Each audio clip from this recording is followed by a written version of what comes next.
magandang back-to-back about women empowered kayo dalawa. I know you're doing comedy, pero syempre, no, just na kayong dalawa nakatop mail dito, malaking bagay para sa mga kababaihan.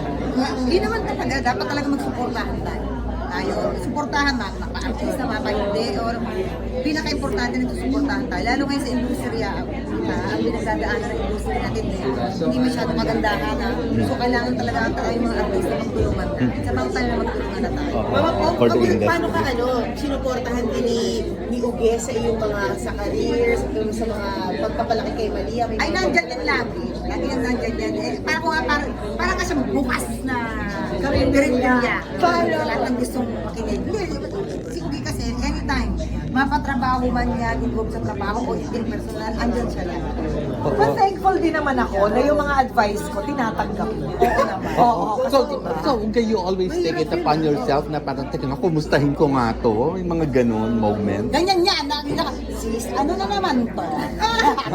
Ano yung nireplyan ba ni Mama Pog? Ako hindi naman. Kaya pag may nakikita lang ako ng mga post niya, di ba ganun tayo sa mga IG stories, mini-message ko siya privately, sis, ano to? Galit ka na naman. Tapos hindi niya ako sinasagot. Ini-ignore niya ako. Scene lang, scene. So, ibig sabihin, Miss Uge, hindi mo sinusupport yung mga post niya kapag may mga run siya? Hindi ko nila-like. Hindi ko nila-like. Pero magandang napaka-honest, no? Of Napaka-cute course. banter. Pero, pag nagkita naman kami, Ikaw-confront ko siya, o ano yun? ako i-explain sa kanya. Ay, ano yung explanation mo? Wala ka naman explain. Ang explain lang yan.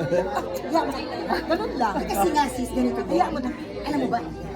Hayaan mo na. Pero Ganun. ganun Oo, mahalaga na may ganun ka. May taga-check and balance ka, di ba? Importante yun. Eh kasi nagtatanong din yung ibang kaibigan Miss Uge or Uge, okay pa ba? Pero wala na kang gagawin. Okay ba siya? Pwede pa kita kinakamusta namin siya. Sinasabi ko lang sa kanya, nag-aalala lahat ng mga kaibigan natin, okay ka lang ba? Okay ka lang ba, Mama? Ang okay na. Ganda mo. Ang okay na. Ang okay na. Okay na. I love it. At kamusta ang mindset? Kamusta ang outlook? Ang mindset ko ngayon ay ang papasok ko 2024, mag-aan na dapat. Ano po? Dapat mag-aan na, light na tayo.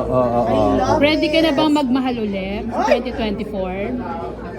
Pwede naman, pero mas priority ko muna yung siguro yung bagong bahay, yung negosyo, yung mga, at saka yung mga anak ko. Gusto mo pa ng foreigner or Pinoy na? Sabi ko nga kanina, kahit anong nasyon, basta taong ugali, mamahalin mo. Kahit gay at ano. kahit tibo? Sabi nga, love's no gender. No? Tama ba?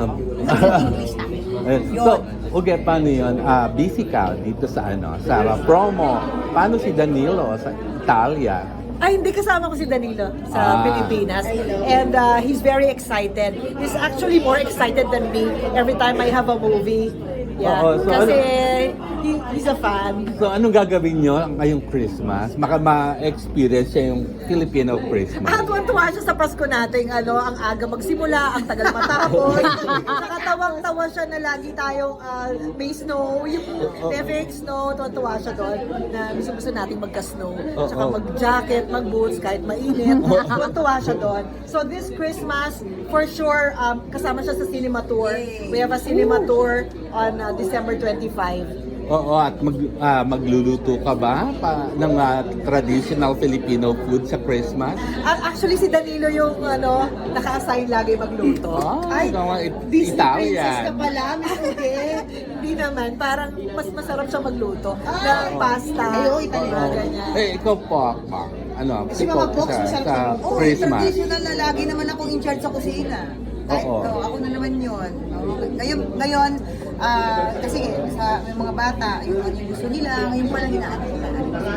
Kung ano yung lulutuin for Kamusta si Christmas. Malia ngayong Pasko? Anong regalo? Saan mo dadalhin? Ano ba? May time ba? Baka sa Kamaya muna kami kasi hindi pa tapos yung bahay. Hindi pa pwedeng lumipat kasi baka may allergy si Maria ngayon. Yung Rhinitis. O meron. Yeah. So doon muna kami sa Kamaya. Yeah. Hindi nyo na po binibenta yun? Yung alin? Yung kamaya. Pero still, pero hindi ko pinupush naman. Kung meron, yes. okay. Kung wala, di. Propong dahil sa Pasko, medyo okay. Pakiramdam natin sa isa't isa, napapahirap na sila lang. Napahiram ko siya. Pinapahiram ko na. Yun So na. medyo kalma, medyo... May ano ba? May, Good job, no? may si Miss Uge? May kinalaman ba dun sa medyo paglambot mo? Nabigyan ka ba ng advice? Actually, isa din yun. meron din siyang ano sa akin na sis, siguro kasi syempre yung bata, di ba, ganyan-ganyan. It's all about Malia. All about Okay. Malia. So ano nang development doon, Miss Focus? Okay naman, nakakadalaw naman siya, napapasya niya yung bata. Ako naghihintay lang po kung kailan niya ulit gusto. Ano naman yun. Kasi importante sa akin yung happiness ng anak ko. Oo. And magpapasko. Christmas is for children. Children. Oo. Pero, Paano paano- kung ikaw ang dalawin? Ha? Oo, kung ikaw ang dalawin. Okay na. Wala naman ako sa Hindi, pero paano nag-start yung pag-uusap na magkaroon siya ng visitation rights? Hindi, bigla na lang siya nag-message kasi sabi niya, pwede ko bang isama si Maria, manonood kami ng Aladdin, kinay. So, kasi last year manonood kami, ganyan-ganyan ng Disney Princess. Sige ako, dinrap by ko yung bata, dinrap off ko yung bata sa lugar niya. So, Oo, So, diba? posible nang magtuloy-tuloy yan. sana. Maging friends. May proseso tayo. Pero open ka, bukas ka sa ganung possibility. Oo. Kagaya ng sinabi ko, dapat ang 2024 natin ay ano, Oo. Oo. Light na tayo. Oo. Advice mo na ni Uge pagdating sa mga ganon. Well, ang advice ko naman kay Pokwang lagi is, huwag niyang pagsisihan lahat ng mga magiging desisyon niya. Mahirap kasing mabuhay ng maraming regret. Correct. So now that the children are the priority, so isipin mo, sana paglaki nila, they won't blame you for anything, di ba? It's always, you think ahead na, pagdating ng panahon, iisipin nila, bongga talaga yung nanay ko. Di ba? Kasi inuna talaga niya yung kaligayahan namin. Because, you know, children will not forget the happiness they felt when they were children. Like tayo, hindi natin nakakalimutan yung mga magagandang ginawa ng magulang. Yeah, Kamusta? Yung medyo napakasyon ka ng inangas at lahat, mas may challenge ba ngayon? Iba ngayon ang challenge ang pagpapatawa? Kumpara sa panahon ngayon na ang dami na rin talaga nagpapatawa sa social media. Iba yung pagpapatawa nila sa movie. Hindi naman kami nahirapan kasi ang ganda ng script. Tapos hindi lang siya basta makapagpatawa or basta magbardagulan. Meron talagang kwento.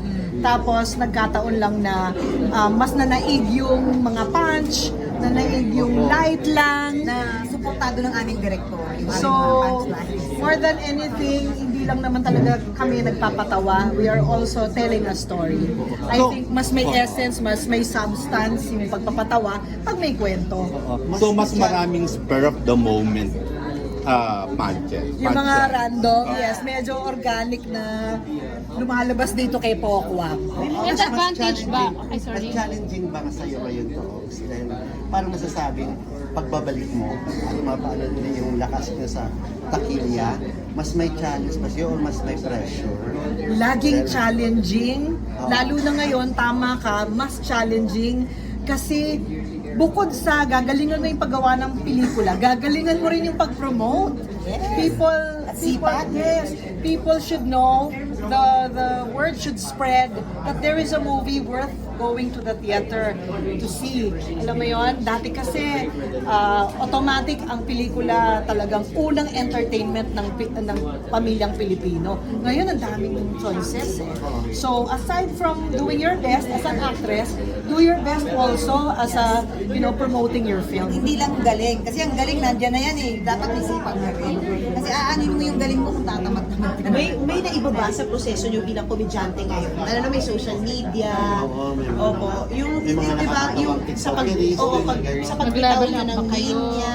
No, wala. Same. No, they really inspire me. Ako, meron ako mga fino-follow ng mga creators. Ang galing-galing, nakakatawa talaga sila. So, nai-inspire talaga ako sa kanila. Inspirasyon din. Nagiging inspirasyon din naman kami sa kanila. Bilang mga veterano. Icon, syempre. Nakakatuwa, nakakatuwa. Nagbibigayan lang. Bukod sa family months na medyo napakante ka, yung hindi ka iba yung mga priorities mo. Right. Ano yung mga na realize mo? Ano yung mga napagdesisyonan mo? Yes. Na ganun ka active ng mga panahon. Right. I realized that napaka-importanting gumawa ng comedy. Gumawa ng brand ko My brand, you know, I tried everything, di ba? Nag-drama, nag-action, kung ano-ano, I tried everything. Right now that I'm given a chance to do a movie again, I want to stick to my brand, which is comedy. Because people know me as a komedyante, di ba? After trying everything, I'm going back to my brand, which is comedy, because kailangan nating magpasaya ng tao. And speaking of comedy, do you feel na advantage na hindi nakasabang si Vice Ganda ngayon sa MMFF para kayo yung makakuha ng #1 spot? In a way, yes, to be honest. Oo, pero kami, of course, we want to, kailangan namin kumita kasi para makagawa ulit yung producer. Pero sa akin, kung sino mag #1, good. Kasi hindi mo naman mapipredict anong trip ng mga tao. Pero yung maibalik yung kinita ng producer, Yun yung tumubo importante. ng konti, makagawa ulit, yun talaga. Mapagbigyan ng trabaho sa marami, yun yung importante. Yun eh. Personal opinion lang, fearless forecast, sino yung top 3 nyo sa MMFF? Ay, ang hirap niya. Top 3 kung ako yung manonood. Unahin ko yung Becky and Badet. Kasi gusto ko talaga Yes, tumawa. oh. Even if, kunyari, namimili sa streaming, comedy talaga pinapanood ko, tsaka yung mga light, romantic. Gusto ko yung gusto ko rin matakot. Yung gusto kong, yung nga, Pasko tumatawa. Oo. So, Becky and Badet, top 2. Kampon. Kampon, di ba yun yung pinaka-horror? Horror, yeah. May Malyari din, dalawang horror. Yung mangyari okay. sa suspense thriller ba yan? Yes. Horror din. Oo. Doon, ang dami talaga may romantic. Tapos, andyan pa si Ate V. Ate V, Christopher yeah. De Leon. Kakakilig. Yun yung tagtawa. Diba? Andyan din si Marian. Ako, naguguluhan na ako. Hindi ako pwede sa top 3 lang. Ox, kamusta yung status mo ngayon sa GMA? Sa GMA na si Pokwa, inaasahan nila na sana may mga pasabog yung relasyon sa GMA. Inaabangan nila, magkakaroon. May mga narinig kami lately, sana daw ibalik yung celebrity vlog. Oo nga! Yung gano'n. Narinig ko Kamusta rin yung yan. status? Kapuso ka pa rin ba talaga? O paano? Yes! Yes, actually hindi naman ever since hindi naman talaga ako exclusive, but because yung mga major shows ko that have been a major part of my career is under GMA. So I'm always grateful to GMA, and yes, totoo yan, may mga pinaplano, and pare-parehas tayo naghihintay lang. But always I trust GMA to give me the best show na talagang bagay sa akin. So if Sana you matuloy yung gusto natin sitcom. May gusto kami sa Oo. sitcom na Oo. sana matuloy. May narinig din kami na sana daw pagsamahan yung tatlo eh. Yes. Si Ay Ay. Miss Ay Ay. Yes. Oo. Riot yun. Kaya nga 2024 is exciting. So tingnan natin. Parang kasi before pandemic, parang napuprustrate ka sa mga pelikula na gumagawa ka ng mga ganda, hindi masyadong tinatakilig sa takilya. Pero nagbagong landscape, streaming, parang, Hindi ba? di ba? And little mistresses, Totoo. and so, balik na talaga yung sigla at pagmamahal mo sa movie industry, sa movies. Kailangan i-update mo rin, di ba? Kailangan sumakay ka rin, sumabay ka. Kasi gano'n naman talaga ang buhay. Hindi ka pwedeng mapag-iwanan. So, maganda yung mga possibilities, maganda yung mga opportunities. Pero kahit na gano'n, naniniwala pa rin ako na mas masarap pa rin manood sa sine. Diba? Iba kasi yung reaction when you are part of the community in the cinema na sabay-sabay kayo. Lalo ngayong Pasko. di ba? Oo, na gusto ko manumbalik yung ganung klaseng sarap ng panonood. Yung nasa loob po tayo ng sinihan, With the nagtatawanan. family, kain tawa, di ba? Oo. yung tradition. Natanong sa iyo kanina, Ox, yung about sa family, kasi may anak si Pokwa. Sa inyo ba napapag-usapan niyo ng husband mo na try niyo magka-baby, like adoption or surrogacy or paano? Hindi po talaga. Ayaw niya. Hindi po talaga. Hindi ako, even if nung kaya ko pa, ngayon hindi ko na kaya. Ayaw mo ng Oo. baby. Ayaw mo magka-baby. Hindi talaga. Mahilig ako sa bata, pero yung hindi galing sa akin. Na maging mother. Oo. Hindi mo nakikita yung sarili mo na isang ina. Hindi, yung technically Oo. pero magmahal na parang isang ina kaya ko. Pero yung technically, yung mga anak, hindi ko talaga naisip. Hindi ko talaga siya parang ginawang kailangan, yung gano'n. Kailangan magkaanak ako. Kasi nanay naman siya sa mga inaanak niya eh. Hindi mo naman Hindi ko siya masyadong nabenta. mga anak para maging isang nanay din siya ng mga aso niya. Nung energetic ka ba, Poki, nung bagets-bagets ka ba, nagkaroon ka rin ba parang i-try kahit Becky or Badet, makipagtikima? Hindi, kasi talagang friend na talaga. Napapalibutan din ako ng mga Bex, ng mga friend ko magla ng high school, mga kaibigan ng mga Bex. So wala, hindi kami nakaano ng tikim. Tawa naman po Ryan. Yan, Ryan. Yan. Pang high school na question. Yung Pang high alin school. namang ano mo, para for the record, talagang, ano yun, yung kayo ni Direk Andoy, ano ba yun? Kasi Kayo? natin si Direk Andoy, naglandian kami. Ano yung landian na yun? Ano ibig sabihin? At to what point? Landian. Oo, landian. Hindi ka ba nainggit na meron siya ganun experience? Hindi naman, pero sabi ko nga, hindi ko naman, pag may dumating, talaga namang, sabi ko, no gender. Nung may mga energy pa. Sincere, di ba? Why not? Talaga, kung talaga yun ang di ba?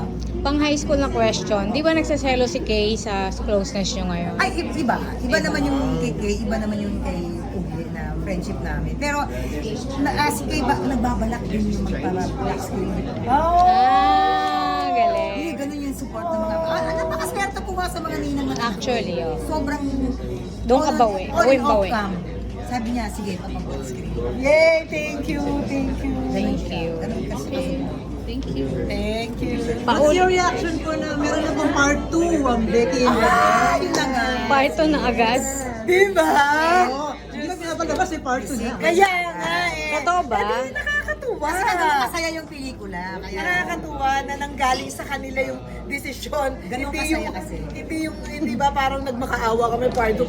Ibig sabihin, parang effective siya. Ganun, masaya siya gawin. Nag-enjoy ang company. So we're all very excited about 2024. Ron.